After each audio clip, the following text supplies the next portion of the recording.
Here we go. Here we go. Good morning, Epic peeps. How are you today? My name is Samantha, and I am so grateful to be here on behalf of Epic. Epic stands for Empowering People and Inspiring Community. And Epic Tri-County CT is a multifaceted platform of positive media. We bring a beautiful print publication every 2 months.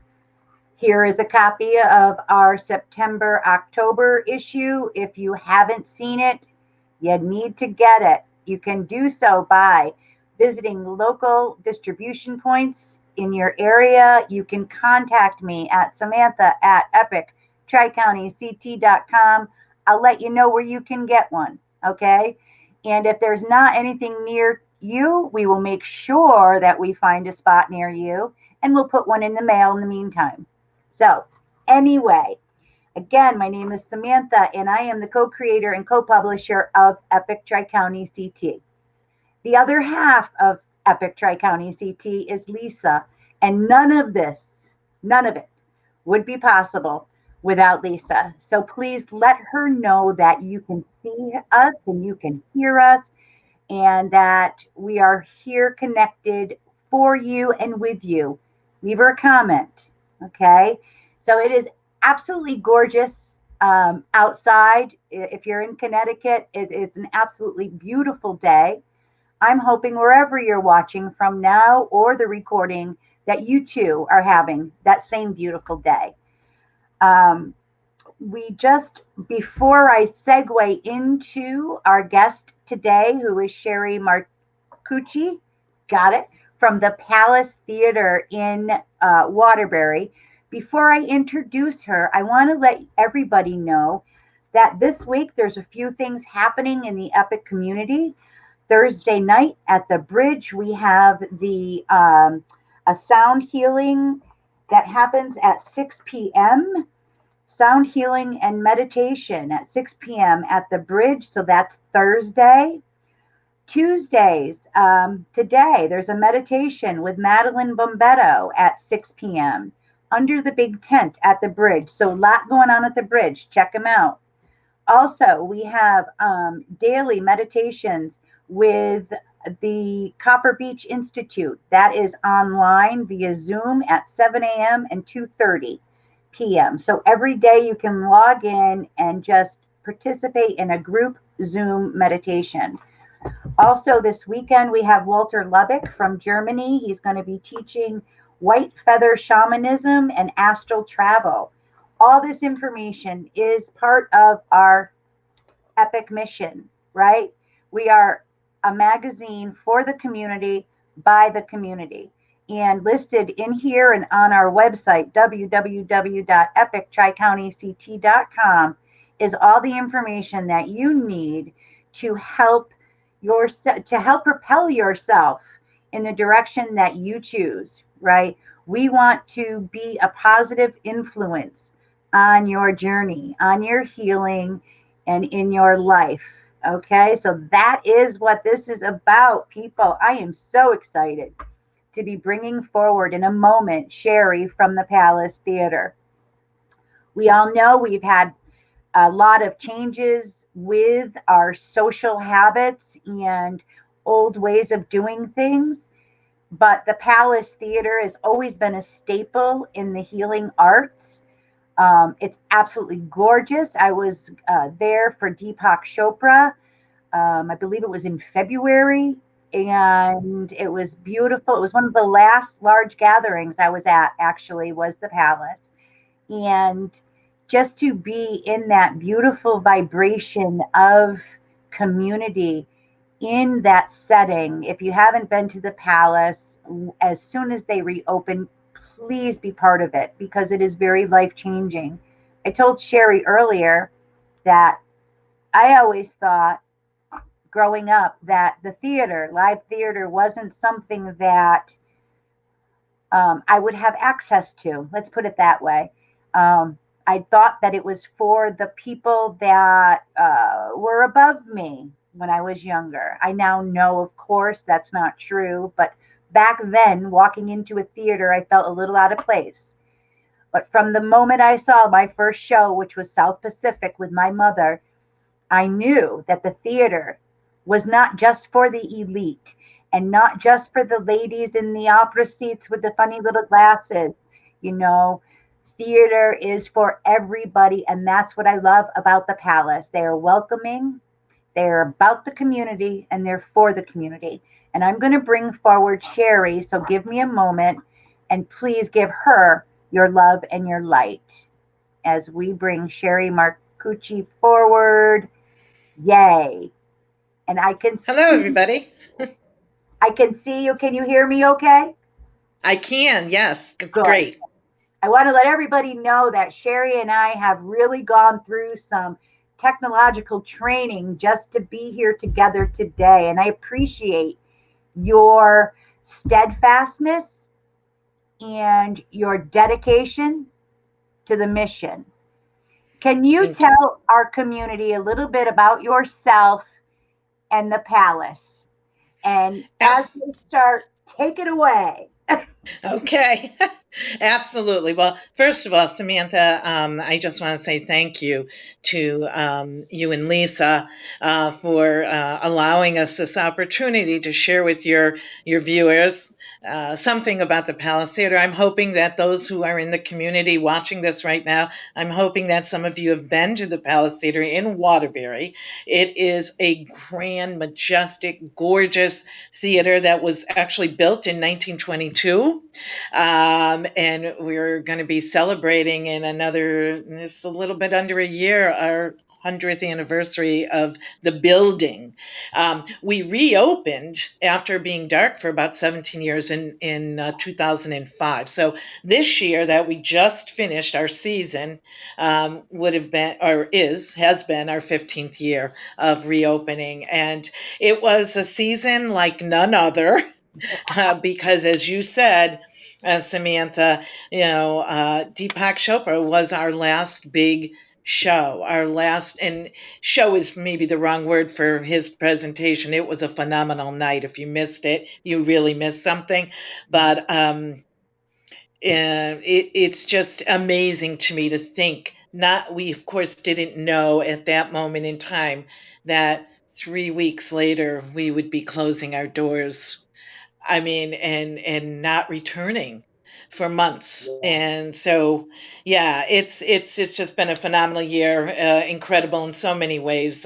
Some good, some not so good, but we endure, and I think that's why I'm here today, is to let those listening know that the Palace Theater is here for the community for the long haul. As you said, Samantha, the performing arts, live theater is for everyone because primarily it's a medium where we tell stories and we tell the human story, good, bad, ugly, and hopefully as we lift it up to be examined, we become better for it. So um, it's something that we're looking forward to, the time when we can come back and be offering to the community at large what we have to offer.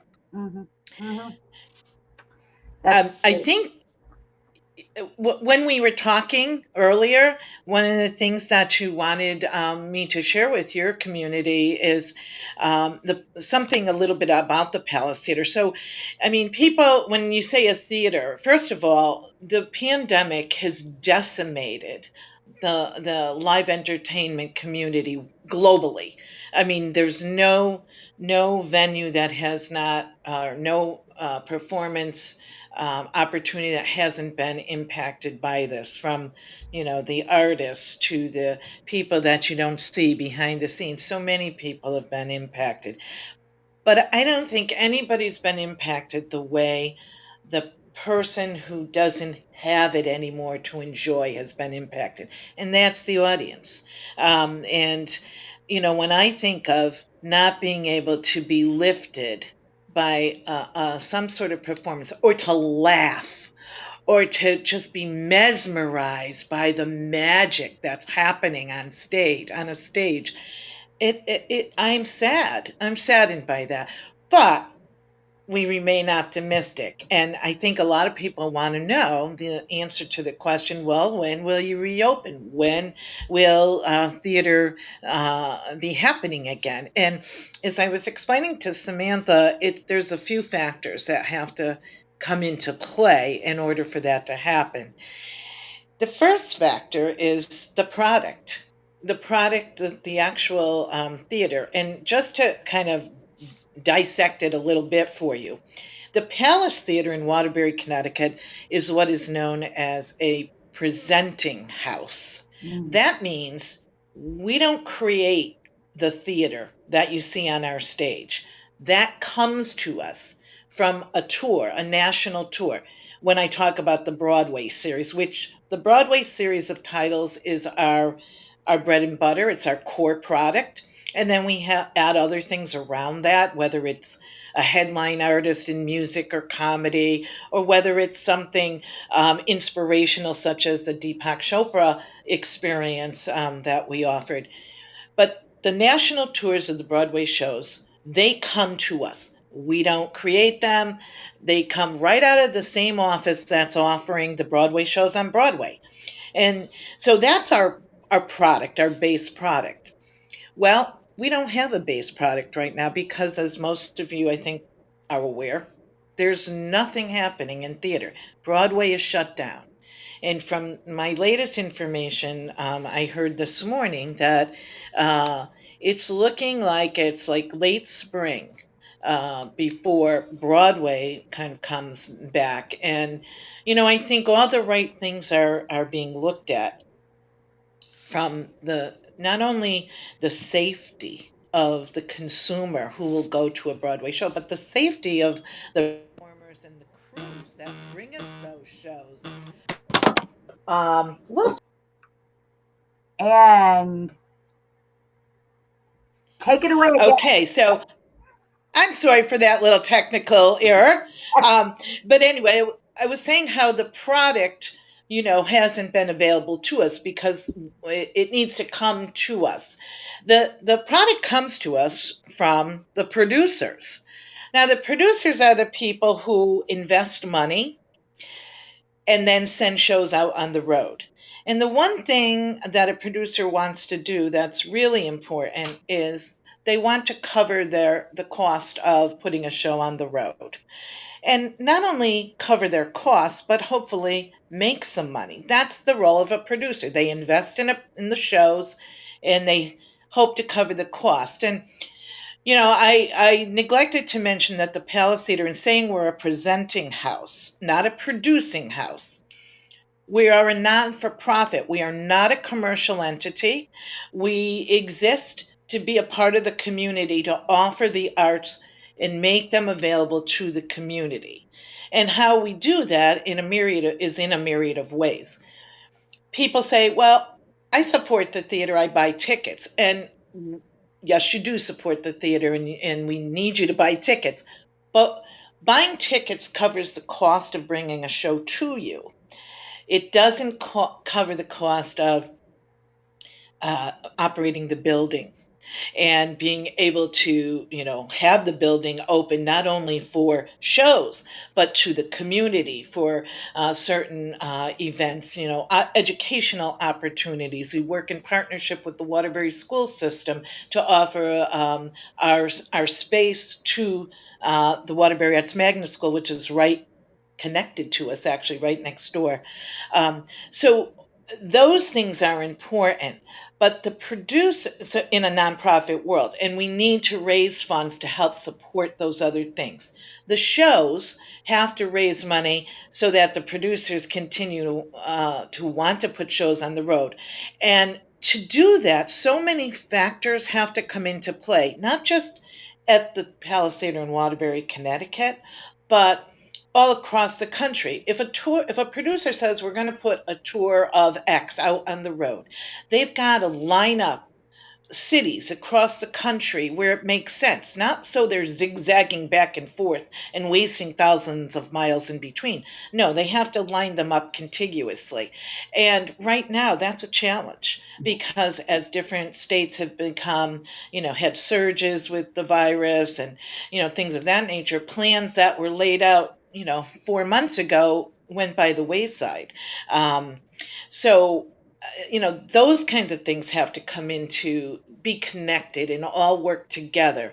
And I want the public to understand the difference between our presenting house, which presents touring Broadway. We don't create it. And I can't say that enough. The difference between us and a producing house that's a professional theater as well. We're a professional theater, the Palace. The people that come to our venue on those tours, they're professionals. They get paid for what they do. A creating venue, a producing venue like the Long Wharf, like Hartford Stage, they create their product right there on their premises. They're professional as well. They pay people to be in their productions. And then we have another version of theater where it's community theater, Mm. which is a wonderful asset to have. And by no means am I diminishing that, but I'm trying to make you understand the differences. In community theater, a venue that offers community theater, they're creating the product right there. But they're employing, not with pay, not paying people, but they're using people like you, me, your doctor, your neighbor, to be in those productions, to be in the music and the orchestra, to do maybe the choreography. The cost to put on a production in a community theater, and I'll use a general figure for maybe a couple of weekends, maybe it's $35,000, for rights and scenery and costuming and things of that nature. To bring in a week-long production of Les Miserables that we had this past season at the Palace Theater in Waterbury, that was over $1 million.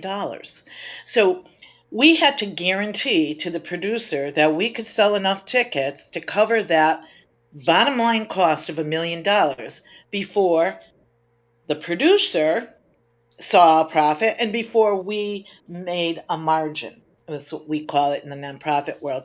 We don't exist to make um, money in the sense of make a gain in the sense that a commercial entity does, but rather to reinvest it back into the venue and the community. Right. So I'm just trying to paint that broad picture. And Samantha, jump in anytime you have a question or Yeah, I was explaining, or I was beginning to explain about the audio that we've overcome, and that's kind of why I've been sitting back.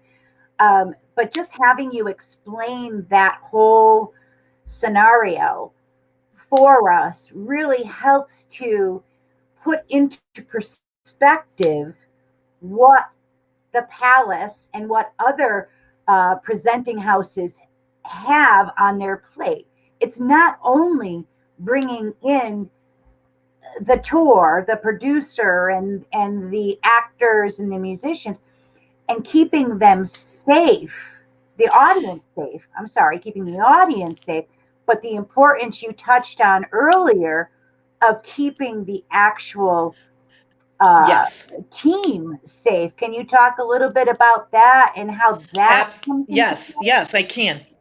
Uh, so far we've talked about product 1P, the producers, and the producers not only have to worry about the bottom line, they have to worry about liability, because in this time of COVID, they have to not only um, worry about the dollars and cents, but if they're bringing people back and forth in different venues, they have a cast and a crew of about say 100 people.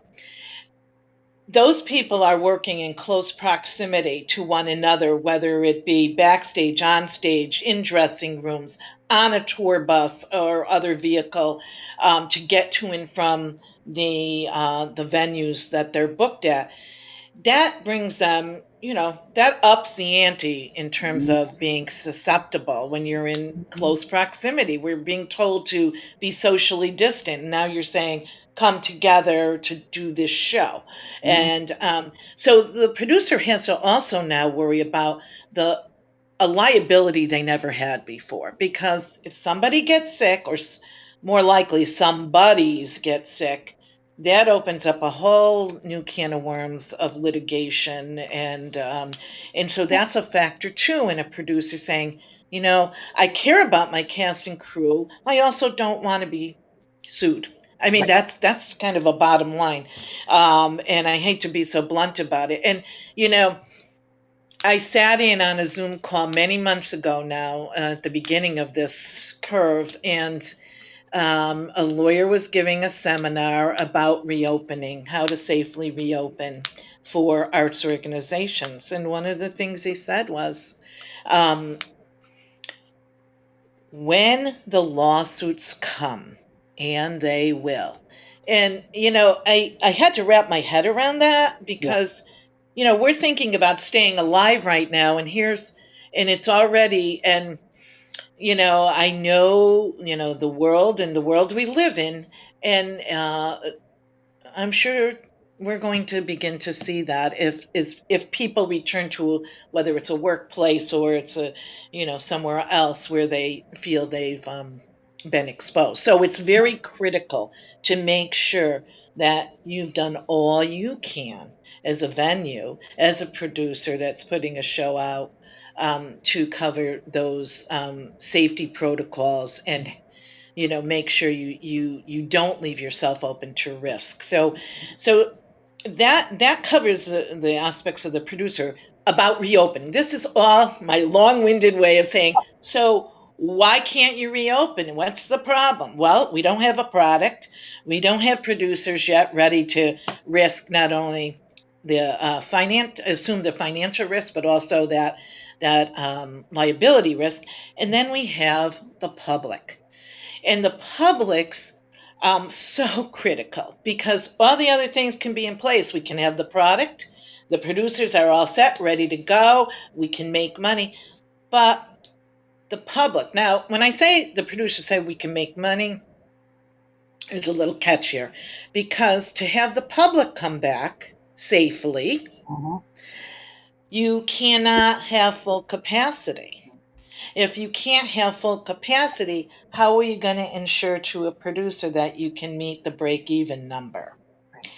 Now, as I said earlier in this conversation, the Palace is a 2,600 seat venue.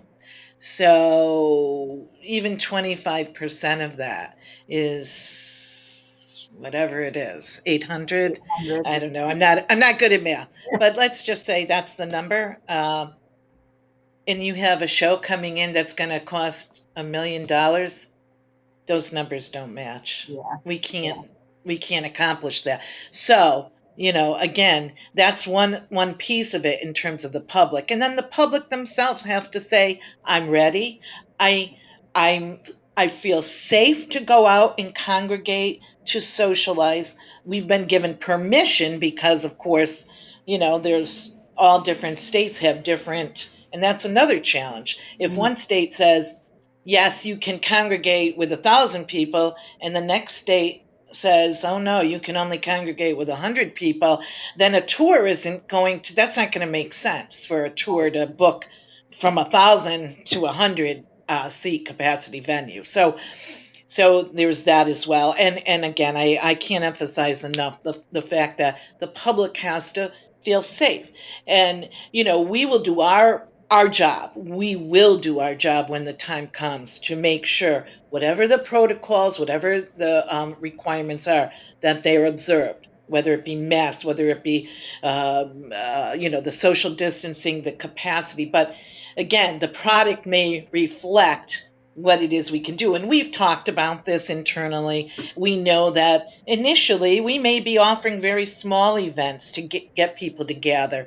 We've talked about doing some other types of programming in some of our smaller spaces that we have at the Palace, where we could, once the guidelines say we can congregate, you know, 25 to 50 to 100 people, perhaps. We are putting thoughts together, and we may need to look at our programming model a little bit to say, well, for right now, while we don't normally create something, we may need to curate something and put sort of a presentation together. We're talking to one Connecticut-based producer about doing a play reading series. We're talking to some of our donors about hosting small, intimate events Mhm. that could be a fundraising event where you say, come be my guest and you're going to get a pitch about the palace. Help us so when the time comes, the palace is well situated to reopen. And something like the palace is it's a national, it's on the register of National Historic Landmarks. It is breathtaking. If you haven't been there, do yourself a favor. We're starting slowly. We're actually resuming our very popular tours of the palace. They're guided tours. Only 20 people are allowed, but people love these Yeah, tours. So we're beginning that in October, and small baby steps, but we want to stay obviously visible and relevant and make sure the public is aware that we aren't going anywhere. We're here to stay, and we will all get through this together. I love it. Oh my gosh. Thank you so, so much for You're very welcome. putting into perspective the scope of what the palace and your team are looking at, because it really helps me, and I'm sure many of our viewers live and also that'll watch the recording, understand exactly why things are the way they are right now. Um, and I think it's going to help us to move through it a little easier because knowledge is power, right?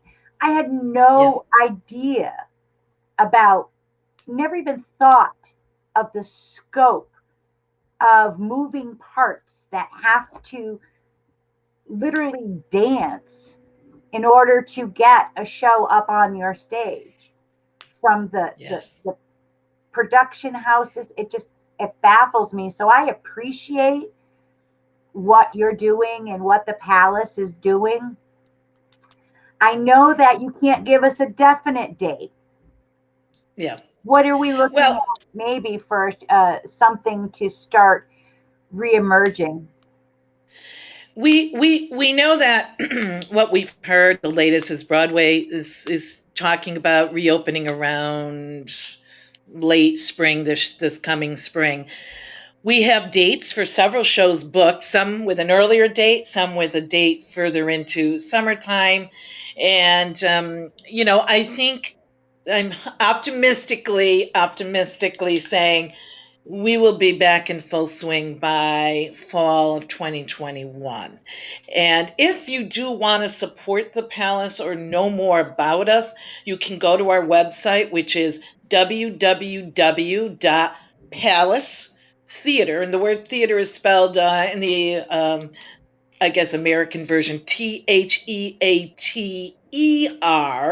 followed by the letter C for cat, T for Tom, .org, because we're a nonprofit. So it's palacetheaterct.org. Okay, awesome.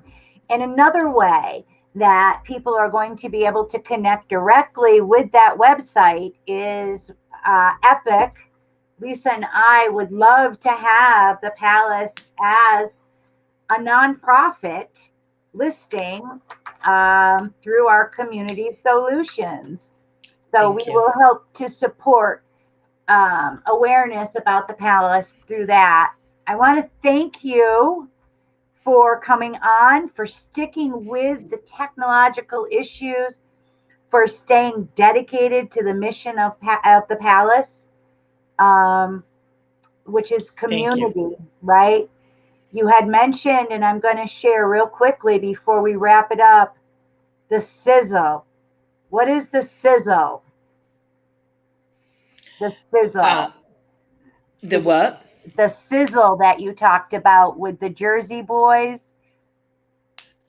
Oh, the Jersey Boys. That was so thrilling. The first time I saw Jersey Boys, it was 2006. It had been on Broadway for a few months. And this is something no other medium can give you. As that show was happening, I was feeling physically this electric charge, current going back and forth between myself and the performers.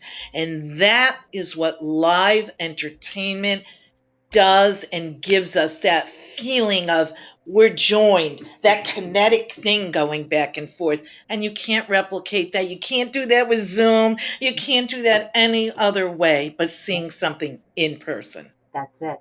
And I know that as we begin to wrap up and I say thank you, I want Thank to thank you. our viewers, and I want you please all to bookmark the Palace Theater, TheaterCT.org on your laptops and in your phones, because let's be supportive of this venue and put our butts in their seats as soon as their doors open.